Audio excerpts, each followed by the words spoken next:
আজকের রেসিপি দই বেগুন। নমস্কার বন্ধুরা, বনশ্রীস কিচেন অ্যান্ড ব্লগস থেকে সবাইকে স্বাগত জানাই। খুব গরম পড়ে গেছে, এই সময় কিন্তু দইয়ের প্রিপারেশন খেতে আমাদের খুব ভালো লাগে।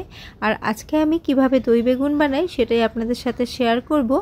আসুন দেখে নেওয়া যাক আমার আজকের রেসিপি।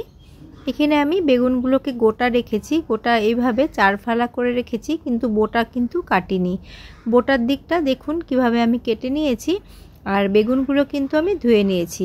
আপনারা চাইলে বেগুনগুলোকে বোটা সমেত 2 ভাগ করেও করতে পারেন।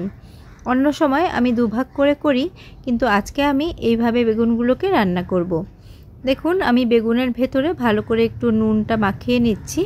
নুন মাখিয়ে রাখলে বেগুন কিন্তু ভাজার সময় তেল খুব কম টানে। এই যে আমি ভালো করে সমস্ত বেগুনের মধ্যে নুনটাকে মাখিয়ে রেখেছি। এইভাবে 10 মিনিটের জন্য আমি রেখে দেব, তারপরে রান্নাটা শুরু করব। আশা করি আপনারা বুঝতে পেরেছেন বেগুনটাকে আমি কিভাবে কেটেছি। সমস্ত বেগুনের মধ্যে আমি নুন মাখিয়ে রেখেছি। এবার আমি 10 মিনিটের জন্য রেস্টে রেখে দেব। আর বেগুনগুলো একটু রেস্টে থাক, আমি বাকি প্রিপারেশন করে নিচ্ছি। এদিকে একটা বড় পাত্রের মধ্যে আমি নিয়ে নিয়েছি 1.5 কাপ টক দই। এখানে আমি আমুলের দই নিয়েছি, আপনারা চাইলে ঘরে পাতা দই বা যে কোনো টক দইয়েরই ব্যবহার করতে পারেন। এখন দইটাকে খুব ভালো করে আমি ফেটিয়ে নিচ্ছি। দইটাকে ভালো করে ফেটিয়ে নিয়েছি। এতটা ঘন দইয়ে দই বেগুন ভালো লাগবে না, তার জন্য এর মধ্যে আমি কিছুটা পরিমাণ জল মেশাচ্ছি। আর এই ঘনত্বটা কতটা আপনারা পাতলা খাবেন না ঘন খাবেন সেটা আপনাদের উপরে ডিপেন্ড করছে। এই যে এখানে আমি প্রায় 1 কাপের থেকে একটু কম জল ব্যবহার করেছি। আর দেখুন সমস্তটা ভালো করে মিশিয়ে নিয়েছি, আর ঘনত্বটা ঠিক এরকম হয়েছে। এবার পরিমাণ মতো এখানে আমি নুন মিশিয়ে দিলাম। আপনারা যদি মিষ্টি মিষ্টি পছন্দ করেন তাহলে এই সময় আপনারা আপনাদের টেস্ট অনুযায়ী সামান্য একটু চিনি অ্যাড করে দিতে পারেন। আমরা কিন্তু এইভাবে চিনি ছাড়াই খাই। এবার রান্নার প্রসেসে চলে এসেছি। গ্যাসের মধ্যে কড়া বসিয়ে আমি দিয়ে দিয়েছি পরিমাণ মতো রিফাইন্ড অয়েল। তেলটা ভালো করে গরম হয়ে গেলে এখন আমি বেগুনগুলোকে দিয়ে দিচ্ছি।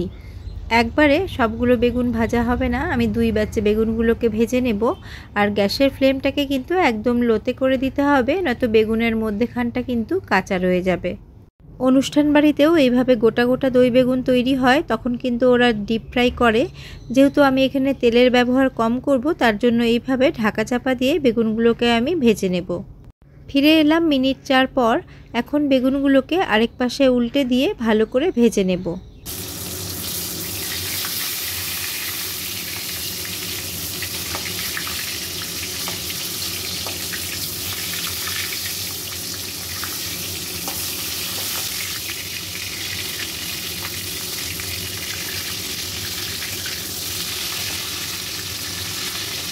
লো ফ্লেম করে আবারও ঢাকা চাপা দিয়ে বেগুনগুলোকে খুব ভালো করে ভেজে নিয়েছি। আর দেখুন বেগুনগুলো কিন্তু ভালো করে লাল লাল করে ভাজা হয়ে গেছে। এই অবস্থায় বেগুনগুলো কিন্তু ভাজা খাওয়া যাবে, এতটা ভালো করে বেগুনগুলোকে ভেজে নিতে হবে। কেননা বেগুনগুলো আর পরে কিন্তু বেশি কুক হবে না, তার জন্য একদম 100% কিন্তু বেগুনগুলোকে এই সময়ে ভেজে নিতে হবে। এই তেলের মধ্যেই বাকি বেগুনগুলো আমি সেকেন্ড ব্যাচে ভেজে নিচ্ছি।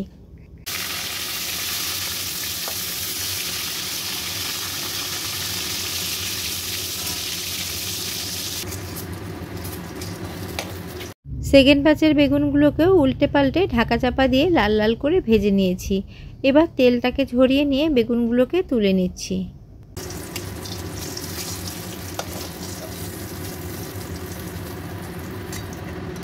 এই তেলেই বাকি রান্নাটা হয়ে যাবে। এখন আমি ফোড়ন হিসেবে এর মধ্যে দিয়ে দিচ্ছি 2টো শুকনো লঙ্কা ফাটিয়ে, আর দিয়ে দিচ্ছি 1 চা চামচ ভরে 5 ফোড়ন। ফোড়নটা একটু ভাজা ভাজা হলে দিয়ে দিলাম কয়েকটা কারি পাতা।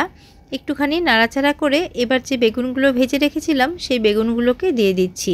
ফ্লেমটাকে কিন্তু এখন একদম লোতে রেখেছি। এবার বেগুনের সাথে ফোড়নটাকে ভালো করে একটু মিশিয়ে নিচ্ছি। এই কাজটা একটুখানি তাড়াতাড়ি করতে হবে। আর এখন এর মধ্যে আমি দিয়ে দিলাম 1 চা চামচ ভরে জিরে গুঁড়ো, আর দিয়ে দিচ্ছি 1 চা চামচ ভরে লঙ্কা গুঁড়ো। লঙ্কার পরিমাণ আপনারা আপনাদের টেস্ট অনুযায়ী বাড়িয়ে কমিয়ে নেবেন, তবে লঙ্কাটা কিন্তু অবশ্যই দেবেন, তাতে কিন্তু এর টেস্টটা খুব ভালো হবে, নয়তো কিন্তু অতটা খেতে ভালো লাগবে না। এবার আলতো হাতে আমি বেগুনের সাথে মশলাগুলোকে মিশিয়ে নিচ্ছি।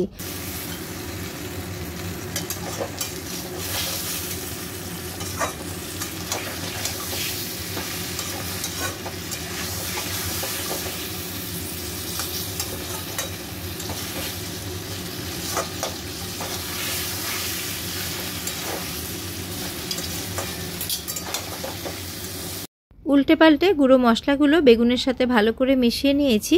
এখন আমি গ্যাসের ফ্লেমটাকে অফ করে দিলাম। অফ করে দিয়ে মিনিট খানিক এগুলোকে ঢাকা চাপা দিয়ে দেব, যাতে ফোড়নের ফ্লেভারটা পুরোপুরি বেগুনের মধ্যে চলে আসে। 30 সেকেন্ড মতো আমি ঢাকা চাপা দিয়ে রেখেছিলাম। এবার ফোড়ন সমেত বেগুনগুলোকে আমি দইয়ের মধ্যে ঢেলে দিচ্ছি। দিয়ে দইয়ের সাথে বেগুনটাকে খুব ভালো করে মিশিয়ে নেব।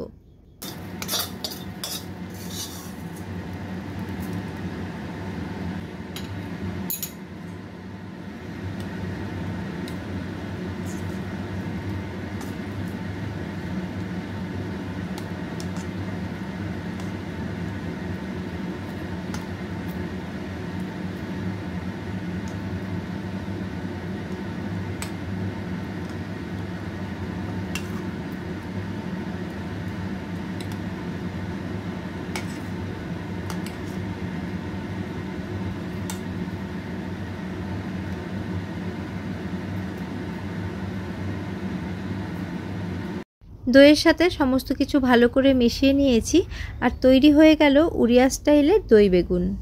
এই গরমে ভাতের সাথে এরকম দই বেগুন থাকলে আর কোনো কিছুরই কিন্তু প্রয়োজন হবে না। খুব সিম্পল একটা রেসিপি আপনাদের সাথে শেয়ার করলাম। আপনারা অনেকভাবেই দই বেগুন বানিয়ে খেয়ে থাকেন, একবার অবশ্যই এইভাবে ট্রাই করে দেখতে পারেন। আর রেসিপিটি আপনাদের কেমন লাগলো আপনারা কমেন্ট করে অবশ্যই জানাবেন।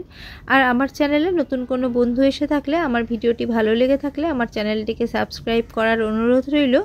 আবারও আমি হাজির হয়ে যাব অন্য কোনো রেসিপি নিয়ে বা ব্লগস নিয়ে। আজ এই পর্যন্তই, নমস্কার।